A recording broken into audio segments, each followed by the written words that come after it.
Ya, Anda kembali di Apa Kabar Indonesia Pagi. Kita lanjutkan ke perbincangan kita pagi hari ini. Saya mau ke Mas Heri. Mas Heri tadi sudah menyampaikan ya soal pengetatan ini kan akan berdasarkan assessment gitu. Mungkin di perkantoran tadi Mas Heri mencontohkan sudah tahu, sudah paham gitu. Tapi bagaimana dengan di transportasi, Mas Heri? Kemudian yang menjadi isu juga kan soal PPLN ini, Mas Heri. Apakah di situ juga ada pengetatan yang diberlakukan? Iya, di transportasi karena memang tadi disampaikan Pak Pandu bahwa epicenternya sekarang ada di Jakarta, maka yang harus menjadi perhatian sekarang adalah bagaimana membatasi para pelaku perjalanan dalam negeri ya dari Jakarta ini ke keluar Jawa terutama dalam aktivitas mereka. Nah, ini yang memang harus ditentukan formulasi yang pas seperti apa. Kendati screening yang dilakukan saat ini juga sudah cukup kuat.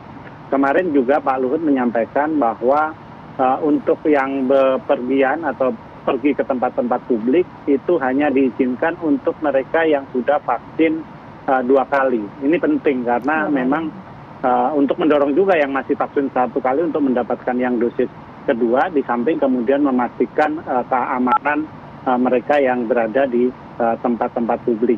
Nah, itu yang bisa dilakukan. Tentu saja Kementerian Perhubungan akan merumuskan kira-kira seperti apa langkah lanjutan dalam seminggu ini.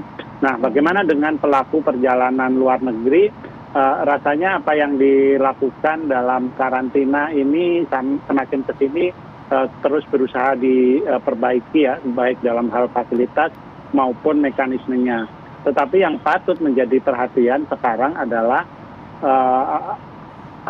para pelaku umroh yang mulai hari ini itu mulai kembali dari umroh mereka di luar negeri. Dan kita tahu Arab Saudi bersama Turki adalah salah satu kontributor transmitter terbesar ya selama ini dari pelaku perjalanan dalam negeri. Kami mencatat ada 1.759 jamaah yang akan datang secara bergelombang ya dalam beberapa hari ke depan.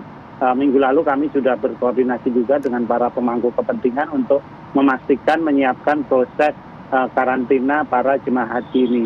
Kementerian Agama juga karena situasinya ada eskalasi kenaikan, mulai kemarin juga menghentikan sementara ya pemberangkatan umroh. Jadi kita bisa fokus kepada pemulangan 1.759.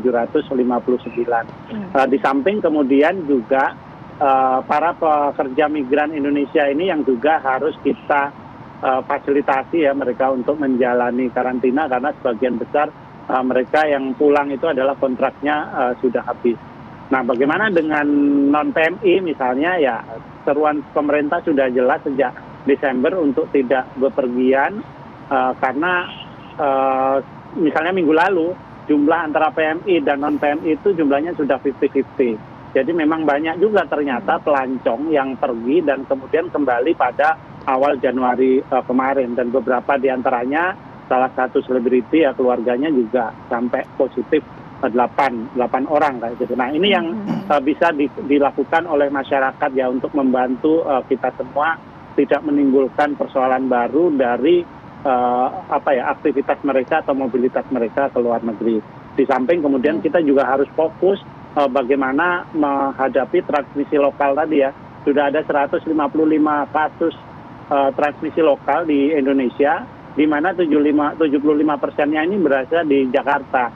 Jadi pemerintah, Kementerian Kesehatan tentu saja harus mulai memfokuskan untuk menangani mereka ini agar transmisinya tidak terjadi. Seperti terjadi di Krukut kemarin sudah cukup bagus, ada 14 RT dilakukan lockdown ya, lockdown mikro kira-kira gitu ya, di penguncian dan untuk memastikan tidak meluas.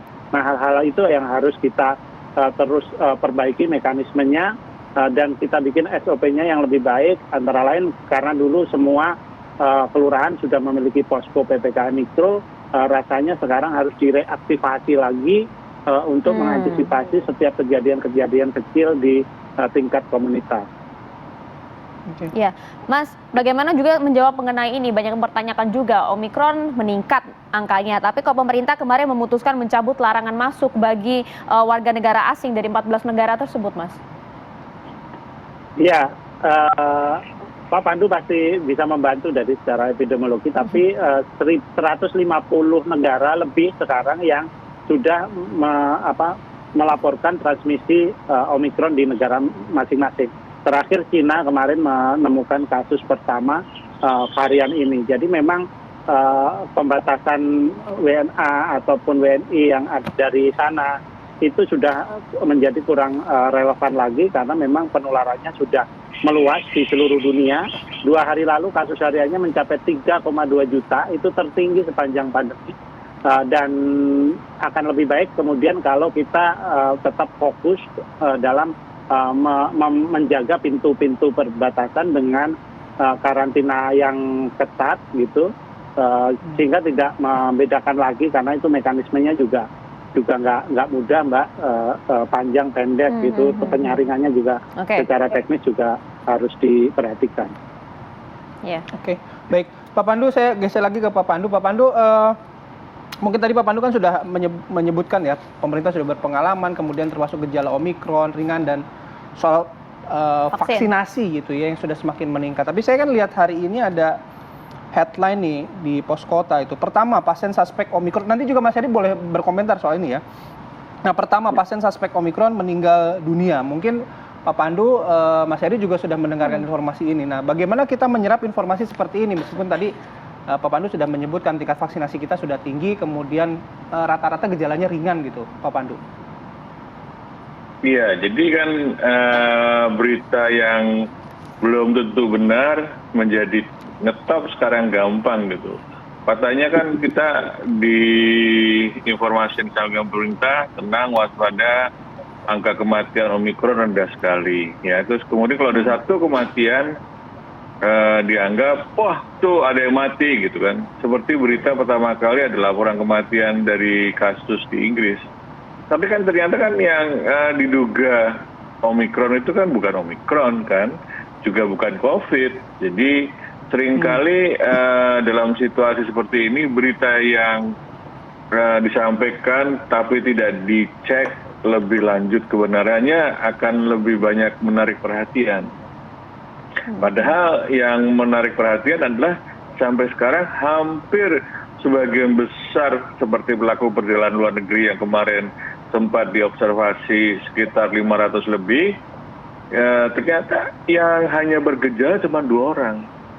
Ya memang semuanya divaksinasi, beritanya nanti begini, tuh vaksinasi nggak ada gunanya, ya kan, Omikron bisa menginfeksi, betul.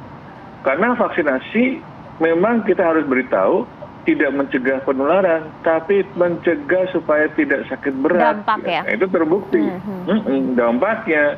Jadi sudah terbukti bahwa cuma 2 orang yang mengalami gejala ringan, nggak ada gejala berat, dan itu pun karena ada komorbid. Semuanya sudah lengkap divaksinasi. Nah ini menurut saya, jadi kita mendorong masyarakat supaya waspada dalam pengertian gini, kalau mencegah penularan tetaplah pakai masker, karena kuncinya di masker sebenarnya. Dan menghindari kerumunan yang tidak perlu, ya kan. Nah ini menurut saya, kita kombinasi antara vaksinasi dan masker, kita bisa menekan kasus lonjakan, dan juga bisa menekan orang yang masuk rumah sakit, bahkan kita bisa menekan angka kematian. Kita bisa melewati badai, kalau bukan badai ya, tapi gelombang Omikron ini dengan lebih baik dan lebih siap dan tidak menimbulkan goncangan yang besar seperti bulan Juni, Juli tahun lalu. Oke, baik, clear. Sudah disampaikan oleh Pak Pandu tadi. Terima kasih informasinya, Pak Pandu. Mohon maaf sekali lagi durasi kami juga terbatas. Mas Heri, nanti kalau ada waktu lagi kita ngobrol lagi ya Mas Heri ya. Makasih Mas Heri. Pak Pandu juga terima kasih. Baik, selamat pagi, selamat beraktivitas. Salam sehat selalu Mas Heri, Pak Pandu. Assalamualaikum. Sama-sama.